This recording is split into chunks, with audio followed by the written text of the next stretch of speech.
truck a little later than I thought, but yeah, check it out. The lady goes, is it gold?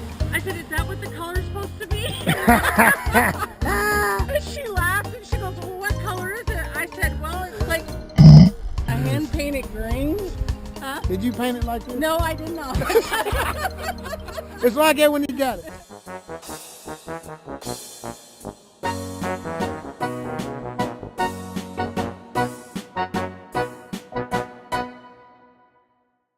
Oh my. Huh? Okay. I do some crazy things, but I ain't driving this thing that far. It's just too gone. So we got the torque.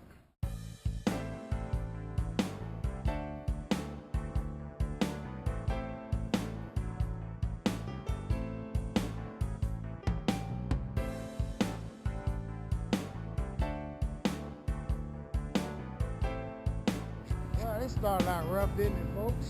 Woo. Anyway, we got it going. We got it loaded, so on to restoration. And the whole problem is that diff right there.